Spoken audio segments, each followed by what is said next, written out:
이 새벽 우리에게 주신 하나님 말씀은 누가복음 20장 1절에서 18절까지의 말씀입니다.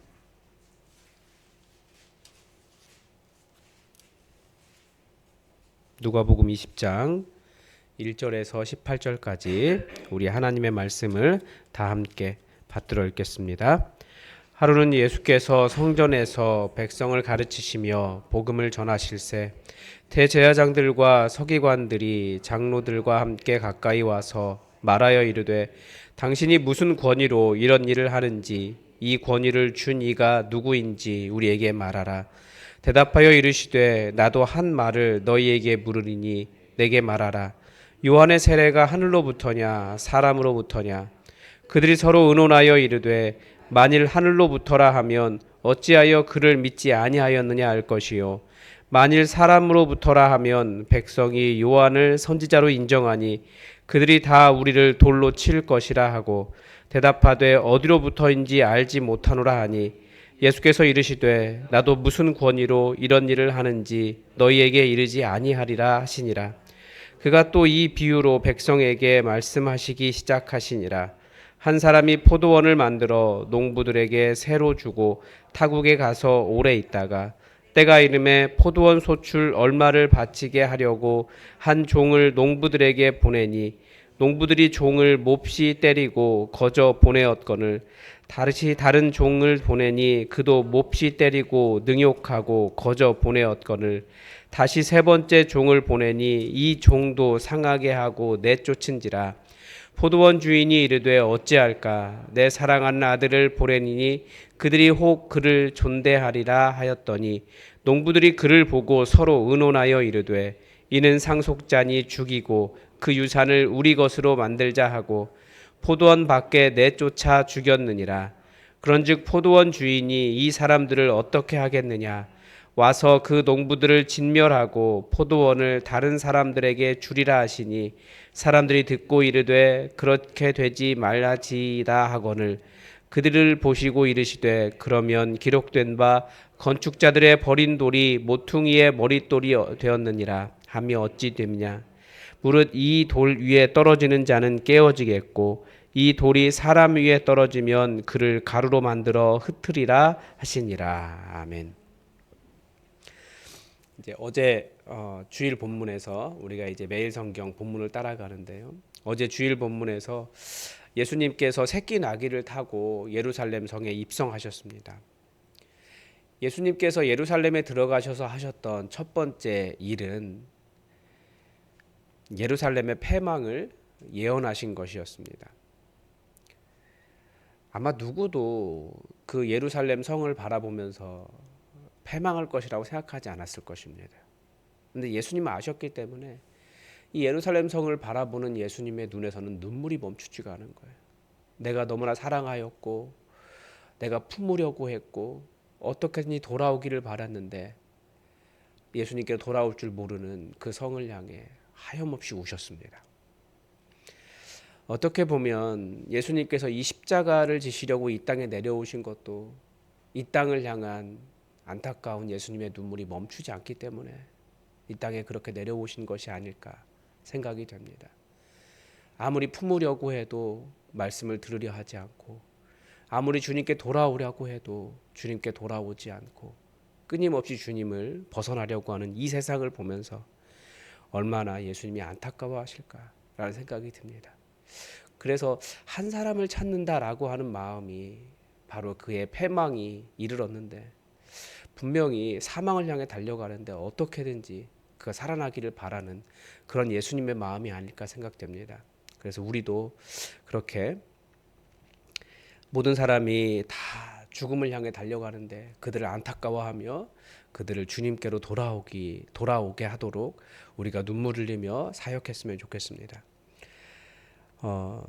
그리고 그 다음 사역이 이제 성전으로 들어가신 것이었습니다. 성전으로 가셔서 장사하는 자들 다 내쫓으셨습니다. 기도하는 집인 하나님의 집이 강도의 소굴이 되어버렸기 때문이다 그러셨습니다. 그런데 예수님의 이런 사역에 대해 사람들은 어떻게 반응합니까? 대제사장들과 서기관들과 백성의 지도자들이 예수님을 죽이려고 했습니다. 이유가 무엇입니까? 그 이유가 오늘 본문에 나와요. 예수님께서 날마다 성전에서 백성들을 가르치셨는데 이 모습을 보고 대제사장들과 서기관들이 장로들과 함께 가까이 와서 따졌습니다. 당신이 무슨 권위로 이런 일을 하는지, 이 권위를 준 이가 누구인지 우리에게 말하라. 그런데 예수님께서 역으로 질문하셨습니다. 그 질문에 답하면 예수님도 대답해 주시겠다 하신 거죠. 세례 요한의 세례가 하늘로부터냐 사람으로부터냐. 그런데 이 사람들이 답을 않는 거예요. 답을 알죠. 그런데 답을 안 하는 거예요. 왜냐하면 하늘로부터 왔다 하면 이 사람들이 세례 요한 죽이는데 분명히 큰 역할을 했다라는 거거든요. 그래서 하늘로부터 왔다 하면 왜 세례 요한을 믿지 않았느냐 이것이 되고, 사람으로부터 왔다라고 하면 백성들이 다 세례 요한을 선지자로 알기 때문에 백성들한테 돌맞을 것 같은 거예요. 그래서 모르겠다라고 불가지론적 입장을 취합니다. 굉장히 비겁하죠. 왜 이들은 이렇게 비겁한 태도를 취할까요? 우선 이 사람들이 가진 권위가 하나님으로부터 온 것이 아니기 때문이었습니다. 예수님도 그들에게 역으로 질문하셨을 것입니다. 그러면 너희는 무슨 권위로 이 성전에서 너희가 지도자 노릇하느냐? 그들은 절대 하늘로부터다라고 말할 수가 없습니다. 원래 대제사장은 아론 가문이 이어가도록 했습니다. 그런데 이들은 어떻게 대제사장이 되었냐면 로마 황제에게 돈을 주고 대제사장이 된 가문입니다. 그러니까 그 돈을 벌충하기 위해서 굉장히 많은 돈을 바쳤거든요, 로마에. 그런데 왜 바쳤겠습니까? 그 동네에서 종교 장사는 돈이 되거든요. 그러니까 성전세도 엄청나게 걷어들이고 별의별 것을 다 하면서 돈을 걷어들였습니다. 또 그 다음 사람도 그렇게 돈을, 자기 아들도 돈 바쳐서 대제사장 되려면 돈을 모아야 했거든요. 성전 돈은 다 내 돈이다. 뭐 그런 사람들이었어요. 하나님께로부터 온 권위가 아니라 황제와 정치 권력이 인정한 권위였더라는 것입니다. 그런데 이런 비열한 자들이 대제사장과 서기관이라는 이름을 얻었다고 해서 마치 자기들이 진짜 권위를 가진 것처럼 이런 일을 하는 것이 정말 가관입니다. 이런 사람들은 하나님의 권위를 자기들의 이익을 위해 사유화한 사람들입니다. 교회 역사 안에 이렇게 하나님의 권위를 사유화하는 일이 계속 있어 왔습니다. 하나님의 권위를 사유화한 사람들은 진정한 권위를 가지신 왕이신 예수님께서 오셨을 때 오히려 그 권위를 거부하게 됩니다. 그래서 우리가 잘 분별해야 돼요. 계속해서 하나님의 일 한다 그러면서 돈 외치는 사람 경계해야 됩니다. 하나님은 이 세상을 우리에게 맡겨두셨기 때문에 누군가는 대단한 권위를 가질 수밖에 없는 것 같습니다.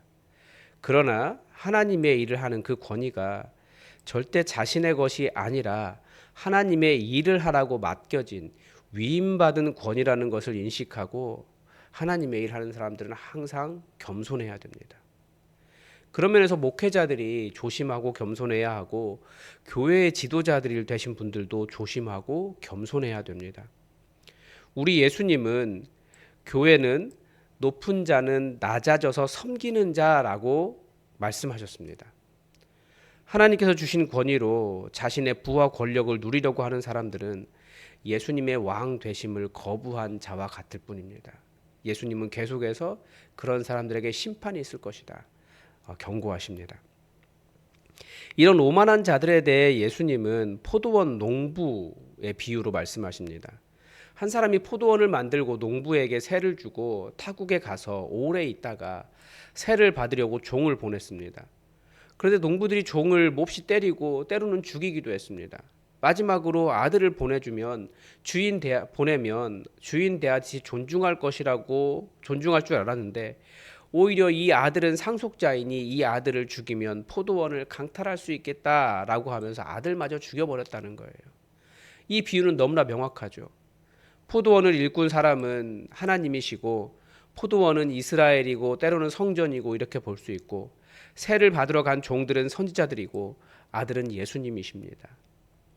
그리고 이 포도원에서 열매를 맺어야 할 농부들은 종교 지도자들이고 또 이스라엘 자손들이고 하나님의 부르심을 받은 사람들입니다. 그 사람들이 하나님의 말씀을 지키지 않았습니다. 주인에게 세를 주어야 한다는 말씀을 모르지 않았습니다. 그런데 주고 싶지 않았던 거예요. 왜냐하면 돈이 되거든요. 선지자들이 이스라엘을 비판했던 것도 그런 내용들입니다. 일주일 동안 돈을 벌기 위해 약한 사람들 때리고 윽박지르고 피 흘리고 죽이기도 했습니다. 다시 말하면 깡패짓하고 사기치고 그러면서 나는 부자로 잘 살게 되었으니 하나님께 11조도 했으니 하나님께 복받은 사람이다 주장했던 것이 선지자들의 비판의 대상이었습니다. 제발 그렇게 살지 말라고 하나님은 선지자를 끊임없이 보내셨습니다. 그런데 사람들은 그런 말씀 듣기 싫어해서 그런 정직한 메시지, 내려놓으라는 메시지를 내는 선지자들을 끊임없이 가짜 선지자라고 모함하기도 했고 선지자들을 죽이기도 했습니다.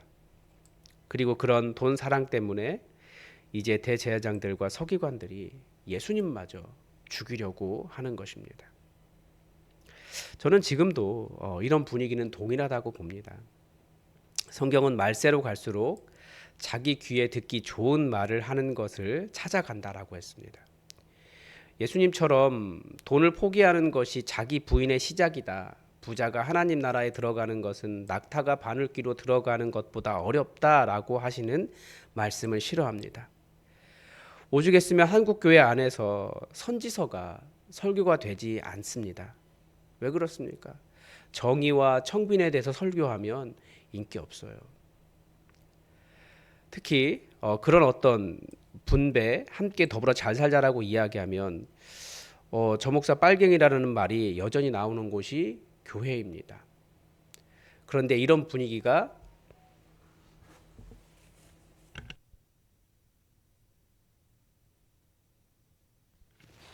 다시 10대들 안에서도 팽배합니다. 제가 저희 아들과 이야기하면서 깜짝깜짝 놀라는 게 그거예요. 지금 그 10대 젊은이들은 분배에 대한 얘기를 할 수 없어요. 내 것을 나눠주는 것도 싫고 더불어 잘 사는 것 이야기하는 순간 그러면 여전히 그 10대 애들 입에서 빨갱이라는 말이 나와요. 그게 지금 거의 분위기라고 합니다. 왜 이렇게 되었는지 교회가 메시지를 바로 내지 못한다라는 생각이 너무나 가슴 아프게 들립니다. 다들 예수님 없애면 예수님의 메시지를 없애면 이 모든 것이 내 것이 될 것이라고 착각하는 것입니다. 아니요. 주님은 오셔서 반드시 오셔서 예수님의 주인 되심을 거부하는 자들을 심판하실 것이다. 말씀하고 계십니다. 사람들은 자신들의 욕심 때문에 예수님을 버리게 돼요. 그런데 바로 그들이 버린 그 예수님이 그 예수님이라는 돌이 모퉁이 돌이 되고 이 돌 위에 떨어지는 자는 머리가 깨질 것이고 이 돌이 그 사람 위에 떨어져도 그 사람은 가루가 되어버릴 것입니다. 예수님을 거부한 자들에게 예수님 바로 그분이 심판의 기준이 되는 것입니다. 우리는 다 용서받을 수 없는 죄인이라는 것을 기억하면서 우리를 구원하시기 위해서 오신 예수님을 가장 겸손하게 주인 되신 예수님을 주인으로 모시고 그분을 따라가며 그분과 함께 살아가는 그런 삶이 되시길 바랍니다. 오늘도 하나님의 뜻이 우리에게 이루어지기를 주기도문으로 기도하겠습니다. 하늘에 계신 우리 아버지, 아버지의 이름을 거룩하게 하시며 아버지의 나라가 오게 하시며 아버지의 뜻이 하늘에서와 같이 땅에서도 이루어지게 하소서. 오늘 우리에게 일용할 양식을 주시고 우리가 우리에게 잘못한 사람을 용서하여 준 것 같이 우리 죄를 용서하여 주시고 우리를 시험에 빠지지 않게 하시고 악에서 구하소서. 나라와 권능과 영광이 영원히 아버지의 것입니다. 아멘. 여러분 우리가 사순절을 보내고 있는데 이 사순절이 예수님의 십자가 지는 그런 시간이 될 수 있도록 함께 기도해 주시기 바랍니다. 그리고 우리나라의 정치적인 혼란이 속히 잠잠해질 수 있도록 여러분 기도해 주시기 바랍니다. 또 이 일을 통해서 온 국민들이 배워야 할 정치 학교인 것 같습니다. 우리가 또 좋은 나라를 위해서 함께 고민하는 시간 될 수 있도록 기도해 주십시오. 그리고 우리가 복음 전해야 될 사람 누구인지 이 한 주 동안 발견하게 하시고 그 사람을 그 예수님께로 인도하기 위해서 수고하는 일하는 이 한 주 되게 해달라고 우리 함께 기도하겠습니다. 기도하겠습니다.